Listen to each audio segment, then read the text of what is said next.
En la continuidad de nuestro programa nos acompaña Germana Figueroa Casas, la doctora, de la cual queremos felicitar porque han tenido un excelentísimo resultado en las últimas elecciones. Germana, gracias por estar con nosotros, muy amable. Muchas gracias por invitarme.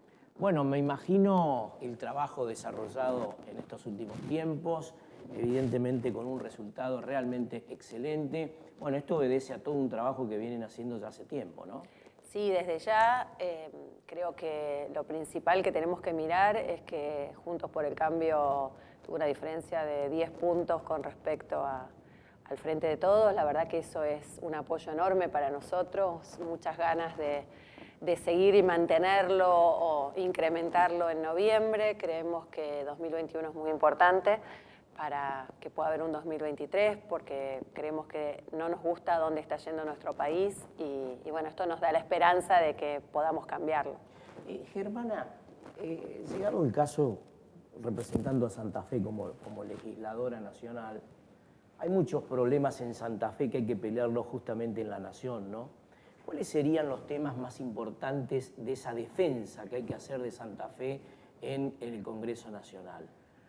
Mira, para mí, más allá de que hay temas que son genéricos para la Argentina, ¿no? Que tienen que ver con esto de abrirnos de nuevo al mundo, de exportar, nos pegan directamente en Santa Fe.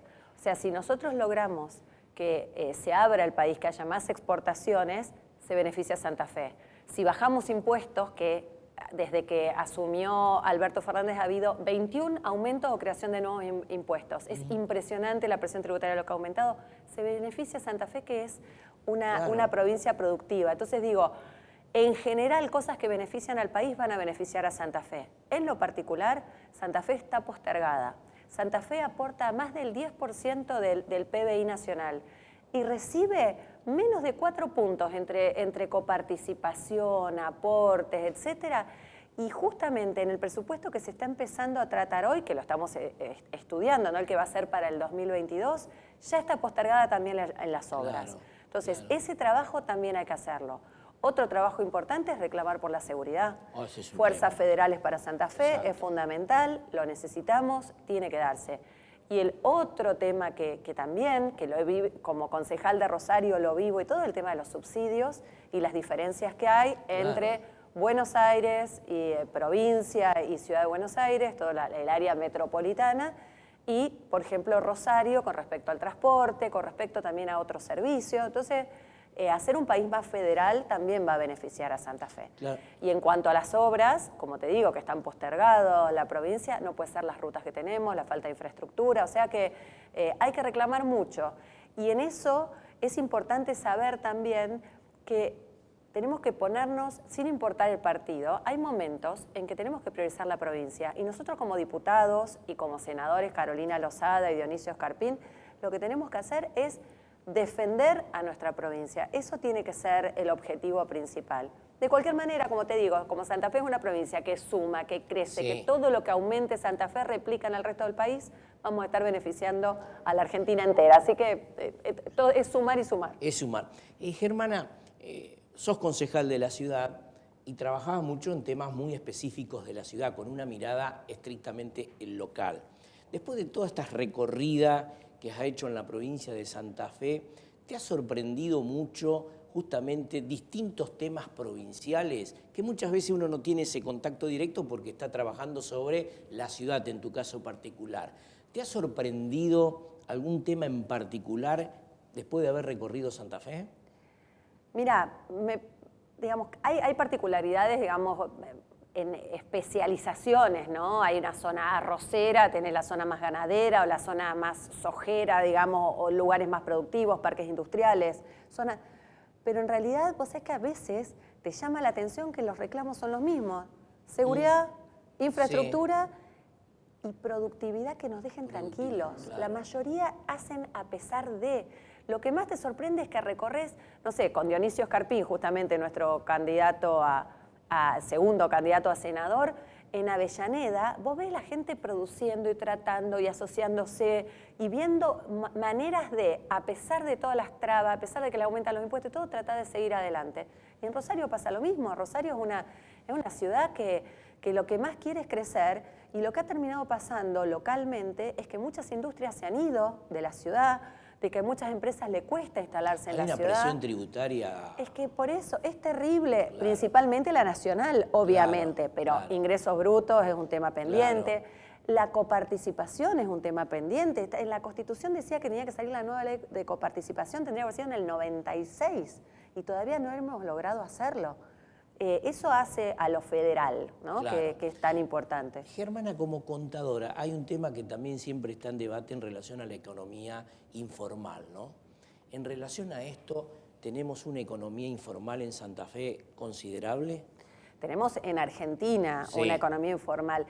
Mirá, yo cuando damos clases en la facultad, ¿no? Hay algo que es algo que no es tan científico, ¿no? Pero que se lo presentaron a Ronald Reagan en un momento, la curva de Laffer. Sí. La curva de Laffer, ¿qué dice? Es un postulado, porque ni siquiera está hecho con números, ¿no? Pero explica algo que es de conocimiento. Si yo tengo un impuesto a tasa cero, no recaudo nada. Si el impuesto pasa a ser el 100%, tampoco voy a recaudar, porque nadie va a trabajar para pagar el entero, todo lo que gana, entregarlo con impuestos. El tema es encontrar una presión tributaria suficiente para que no haya un incentivo o a tratar de sobrevivir o a tratar de evadir que sea, digamos, que nadie quiere. ¿Quién quiere estar en negro? No.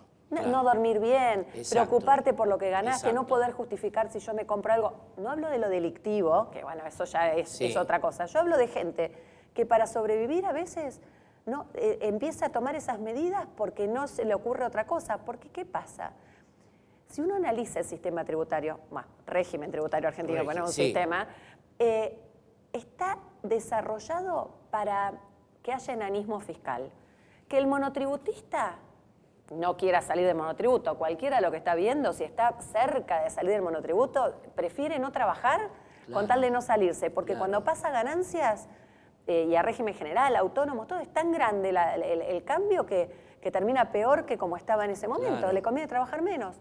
A la pyme, a la pequeña, no le conviene ser mediana. En empresas que hemos recorrido te dicen, no puedo tomar más gente, porque si tomo más gente y paso a ser mediana empresa, tengo más caro los créditos, me cobran más caro en algunos impuestos. O sea, todo está armado en este país y eso va a costar mucho cambiarlo para que todos trabajemos menos, para que todos nos guardemos chiquitos, en vez de ser al revés, en vez de tratar de incentivar a las empresas para que crezcan, para que tomen personal. No, lo que tarda, lo que piensa una empresa antes de tomar un empleado. Claro. Bueno, todo esto va a costar mucho porque no es políticamente correcto decirlo. Todo el mundo dice, no, ayudemos a las pymes, pero lo que queremos, ¿qué queremos? ¿Que las pymes se mantengan pymes o queremos que las pymes crezcan y se transformen en empresas grandes? Ahora, Germana, te pregunto como conocedora de los aspectos contables, ¿no? ¿Es necesario en la Argentina una reforma laboral, no? Porque este es un tema discutible y siempre nos vamos a los extremos, pero ¿es necesario justamente una reforma laboral en la Argentina? Mira, yo creo que sí, pero tiene que ser algo que sea muy consensuado, porque conociendo cómo es nuestro país, desde digamos, los sindicatos, y yo creo que hay un cambio. Hay mucha gente que se está dando cuenta de que así no vamos a ningún lado. Hay mucha gente que ve que no se puede sostener. Entonces yo no digo ir a los extremos, viste que ahora hay mucho presentado y hablado, no, suspender las indemnizaciones. Sí. Yo no planteo eso, pero empecemos a ver que a lo mejor empezar con determinados rubros, por ejemplo, los rubros que más sufrieron en la pandemia, que ahora tienen que empezar a tomar gente de nuevo, empezar a ver, por ejemplo, viste que en la construcción funciona todo el tema del seguro, bueno, empezar a analizar por rubros. Yo sé que uno quiere a lo mejor hacer unos cambios enormes, pero tenemos que saber que tenemos un país con una determinada coyuntura presente, con gente, con actores y todo, pero por lo menos saber a dónde vamos. Lo que nos pasa es que cada vez que asume un nuevo gobierno da una vuelta de timón y vamos para un lado y ahora vamos para el otro. Exacto. Hay cosas que hay que consensuar y nos tenemos que dar cuenta que los empleos genuinos vienen bajando cada vez más. Claro. La otra vez había un gráfico, que no lo tengo acá para mostrártelo, pero que mostraba que el digamos, empleo público había venido aumentando, en la pandemia se había más o menos estabilizado. La curva de empleo privado bajaba de una manera que te impresiona, porque esos son los trabajos genuinos. Exacto. Entonces, tenemos que resolverlo. Además, en el mundo también han empezado a haber nuevos regímenes, hay mucho cuentapropismo, tenemos que empezar a analizar todo eso porque viene. Entonces, entretener a toda la informalidad y sin, digamos, aportar, es mejor empezar a pensar... Es una modernización laboral, pero evidentemente. Claro, y además regímenes tributarios, cargas sociales, todo más amplio, menos pesadas para ampliar la base. Así. Es mejor cobrar menos, digamos, pero a más gente que tener atrapados en el zoológico algunos que lo único que están viendo es la forma de irse. Exacto. Si me permitís, vamos a una pequeña pausa y luego seguimos conversando con Germana Figueroa Casas en nuestro programa.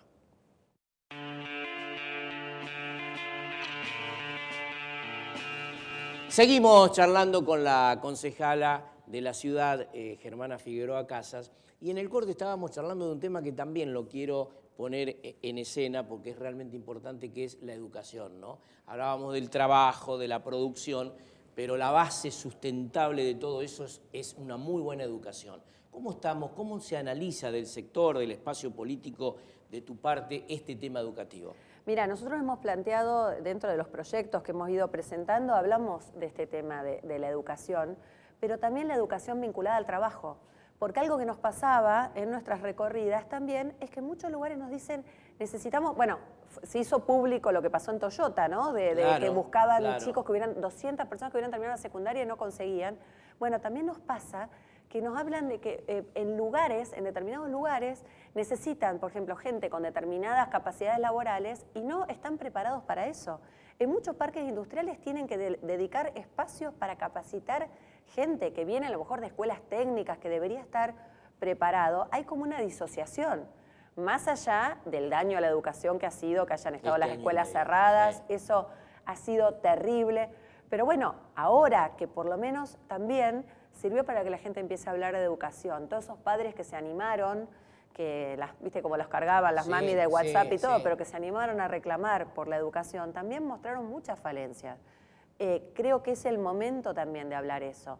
Y en el Congreso, por más que digamos, cada provincia tiene su competencia sobre la educación, pero tendríamos que tener también algunos presupuestos básicos, empezar a levantar la vara, a tratar de que en todo el país se den determinados conocimientos, de que esos estén vinculados también al trabajo, pensar en los empleos del futuro, pensar en estos planes eternos donde la gente pierde la dignidad porque ya no se puede ganar el pan.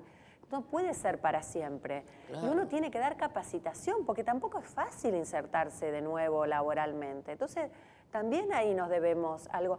No es lindo que te estén dando dinero y que vos no te puedas ganar. No sé, yo creo que todos los que pueden estar ahí escuchando se ven acordar de la primera vez que ganaron un sueldo y dijeron, claro, ¿qué hago con esto? Que estoy festejo, me siento capaz. Y eso le hemos sacado la cultura del trabajo y están muy vinculadas. La educación con eso. Si yo no salgo preparado para trabajar, es mucho más difícil que pueda conseguirlo.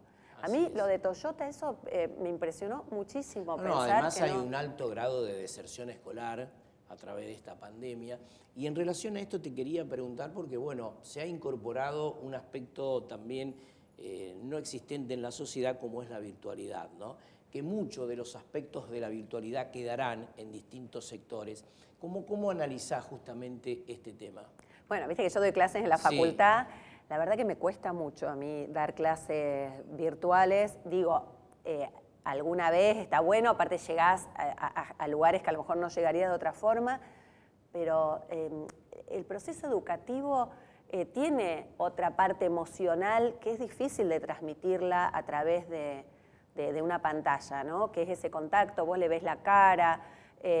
Para mí, y estoy hablando de chicos universitarios, entonces con chicos más chicos, la verdad que es muy difícil transmitir conocimientos de esa manera. Claro. Y además hubo todo un engaño, porque durante el 2020 nos decían que había un montón de chicos que estaban aprendiendo, que había clases virtuales y qué sé yo, y después hubo una propia carta del ministerio diciendo que solo un 10% de los chicos llegaba a ese conocimiento, que incluso quisieron prohibirle a las escuelas que sí lo podían dar, que lo hicieran. Claro. Entonces, primero que nada, tenemos que medir y ser realistas y no mentirnos a nosotros mismos. Entonces, la virtualidad está bien si hay acceso a eso.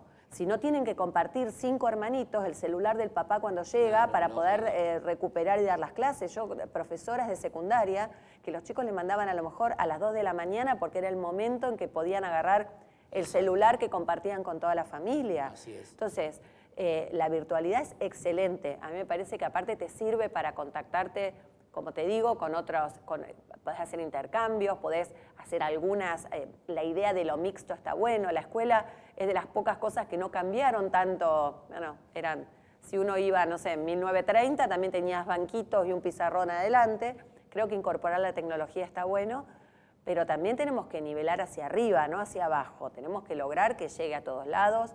Estuve de visita con el consejo, hacemos visitas a escuelas, y me decían que les cuesta mucho conectarse en esa escuela, por más que en teoría tenían Wi-Fi. Entonces, hay mucho para resolver en ese sentido. Y no me parece que haya que esperar una ley, porque viste que está esa ley, que está en la provincia. Hay cosas que se pueden hacer y no es necesario esperar a que haya una ley para hacerlas. Exacto. Las dos preguntas finales que te quiero hacer. En primer lugar, como mujer, hay una temática que se va profundizando lamentablemente en la Argentina, que es la violencia de género, ¿no? En relación a esto, ¿qué mirada tienen ustedes?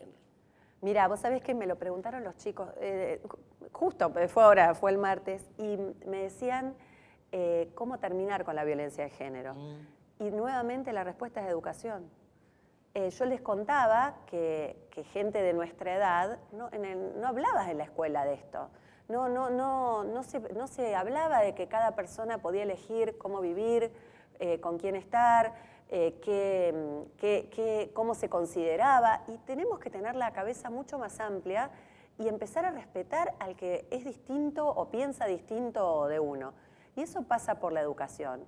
La violencia se ve en todo, se ve la violencia contra los animales, se ve la violencia de género, se ve la violencia que vivimos cada día. Las preguntas de los chicos en esa escuela, te juro que te dolían, porque las preguntas eran eso, cómo terminar con la violencia, Entonces, lo único que para mí es muy importante es la educación, eso creo que es fundamental, y empezar a enseñar que hay que respetar al que piensa distinto. Claro. Muchos se llenan la boca hablando de violencia de género, pero después, cuando la persona agredida no es del partido de ellos, ahí no salen en defensa.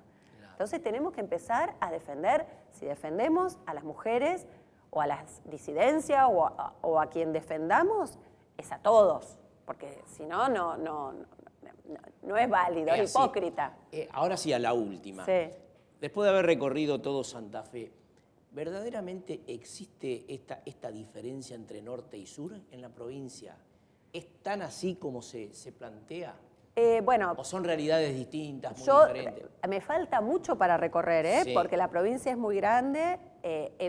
Sí hay una cuestión lógica de riqueza productiva, que, por ejemplo, como te digo, Dionisio Escarpín, que recibió tantos votos, no fue en vano, es porque él ha hecho mucho desde su ciudad Avellaneda para tratar de evitar estas diferencias, pero uno lo ve, ¿no? La riqueza de la tierra en uno o en el otro, la distancia, nos plantean, los fletes hacen que haya negocios que no sean viables por el flete. Claro. Entonces, estas diferencias están, pero si tuviéramos ferrocarriles que funcionaran mejor, empezaríamos a achicar esa diferencia. Hay una parte que es de la naturaleza, ¿no? Que tenemos eso. Pero hay otra parte con la hidrovía también, todo el tema de la hidrovía, que este desastre que no sé qué va a terminar pasando, pero que beneficiaría al norte muchísimo también si todo funcionara mejor. Entonces, sí, yo creo que existen esas diferencias, por eso nosotros cuando armamos nuestra lista tratamos de tener gente de todas las zonas de Santa Fe. Tenemos muchas cosas similares, pero creo que hay cosas que beneficiarían a todos, ¿no? Que esa dicotomía norte y sur no la necesitamos tener. Al sur le conviene que al norte le vaya bien porque le va a vender al norte todo lo que puede producir. Y al norte le conviene que al sur le vaya bien porque también va a poder recibir esos productos. Entonces, sí hay diferencias, pero muchas se podrían solucionar, ¿no? Con el tema, como te digo, las rutas, el ferrocarril, la hidrovía, todo eso haría mucho más simple para el norte crecer. Germana, muchas gracias por haber estado. No, gracias por invitarme. Nosotros vamos a una pequeña pausa y entramos ya en la parte final del programa.